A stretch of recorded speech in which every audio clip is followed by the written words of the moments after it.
പുണ്യം ചൊരിയുന്ന രാമായണ മാസത്തിൽ ഏറെ പ്രാധാന്യമുള്ള ക്ഷേത്രമാണ് കണ്ണൂർ ഇരിട്ടി പായം മഹാവിഷ്ണു ശത്രുഘ്ന ക്ഷേത്രം.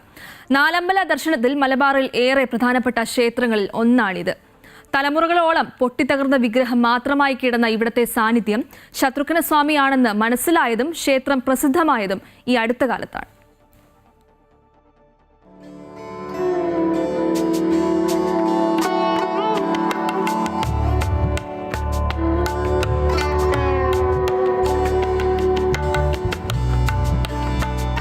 വൃത്താകാരത്തിലുള്ള ശ്രീകോവിൽ പ്രത്യേകതയായുള്ള ക്ഷേത്രത്തിൽ സുദർശന ചക്രം അല്പമുയർത്തി യുദ്ധവിജയം നേടിയ രാജകീയ ഭാവത്തിലുള്ള പ്രതിഷ്ഠയാണ്. മഹാവിഷ്ണുവിന്റെ സുദർശന ചക്രത്തിന്റെ അംശാവതാരമാണ് ശത്രുഘ്നൻ എന്നതിനാൽ ചക്രസമർപ്പണം വിശേഷ വഴിപാടാണ് ഇവിടെ. ചക്രസമർപ്പണം മലബാറിൽ നടക്കുന്ന ഏക ക്ഷേത്രം കൂടിയാണ് ഇത്.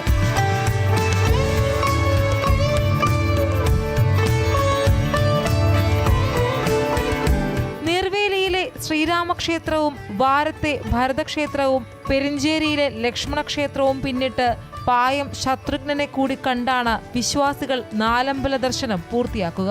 ശത്രുഘ്ന സ്വാമിക്കൊപ്പം ഗണപതിയും വനശാസ്താവും ഭഗവതിയുമാണ് ഉപദേവതകൾ. തലമുറകളോളം ആരും അറിയാതെ കിടന്ന ക്ഷേത്രം 2019 അറിയപ്പെട്ടു തുടങ്ങിയത്. പ്രധാന ചടങ്ങ് ഉദ്ദേശിക്കുന്നത് ചക്രസമർപ്പണം. ഭഗവാൻ ചക്രസമർപ്പണമാണ് പ്രധാന ചടങ്ങ്. അപ്പം അത് ഭക്തർ നേരിട്ട് സമർപ്പിക്കുന്നതാണ്. അതിൻ്റെ വഴിപാട് ചീട്ടാക്കി നേരിട്ട് സമർപ്പിക്കുന്നതാണ്. സ്വർണം, വെള്ളി, ചെമ്പ് ഈ 3 രീതിയിലാണ് ചെയ്യുക.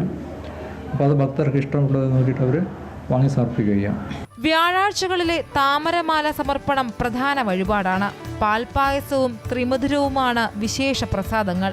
ഏത് സമയത്ത് എത്രയാളുകൾ എത്തിയാലും വിളമ്പുന്ന കഞ്ഞിയും പുഴുക്കും പായം ശത്രുഘ്ന ക്ഷേത്രത്തെ വ്യത്യസ്തമാക്കുന്നു.